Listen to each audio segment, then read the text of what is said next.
problem with many of our national security laws today is that they have turned the basic principles of bail on their head. Our law is governed by a fundamental presumption, the presumption of innocence, which means that every under trial is presumed to be innocent until there's a judgment of conviction. Second, incarceration of an under trial before trial cannot be a form of punishment. The reason why you have to have an under trial in jail before the trial takes place is to ensure that an under trial who may otherwise flee from custody or who may tamper with evidence is not allowed to do so. So if an under trial is not likely to flee from custody or tamper with evidence, there's no reason to keep that person inside. Now, what has happened is this, that increasingly, and that's my concern, once national security is raised as a defense by the state, and I was really in a defense, I was in a dissent in the Bhima Koregaon case, which was just mentioned a short while ago. Once national security is mentioned as a defense by the state, does the process of judicial review end? And to my mind, it can't end, because there should be no area of the polity or political or social life which is immune from judicial review. The court is duty-bound to carefully scrutinize whether national security is involved. And second, if it is involved, is the detention of that particular accused proportional? Now let's take the two cases that you mentioned. What is attributed to these two people? First, the first statement which is attributed is that one of those two persons said that, well, we will throttle the chicken's neck, which is, a part of the Northeast. And the second, he said that we will break the country into pieces. Now, the question which we have to ask ourselves, and I'm not sure I have answers, we're all citizens, we are thinking citizens, and I now speak not as a judge, but as a citizen.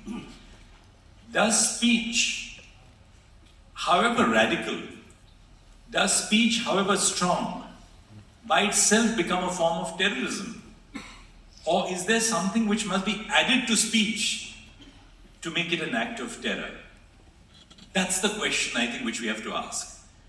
The second, and that's my concern over the judgment of the Supreme Court, the Supreme Court has said that the fact that the trial will not end within a foreseeable period is just one circumstance which has to be borne in mind in deciding whether or not to grant bail.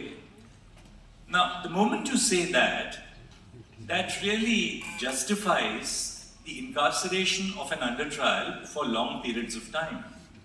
Justice comes to isn't justice, right to a speedy trial, a fundamental right? It's a fundamental right. It's a fundamental right under Article 21.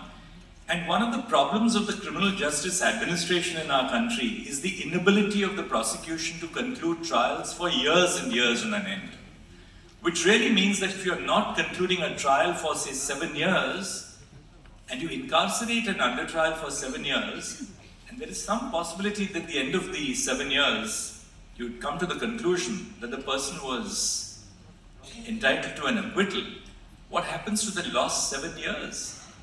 So therefore, 3 points which I want to make, that even if the defense of national security is raised by the state, it has to be scrutinized carefully. Second, if there is no possibility of a trial ending within a reasonable time, then the fundamental right to a speedy trial, the fundamental right to life must have priority. And third, unless we completely revamp the criminal justice administration, we'll have more and more cases of this sort where people languish in jail. For all the cases which get the headlines in the newspapers, you'll see so many other cases which are lost to society.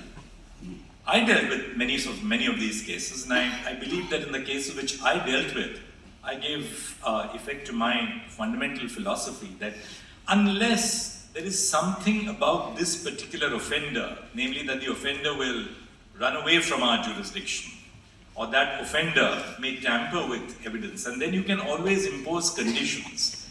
Because incarceration before the trial takes place should not be a form of punishment.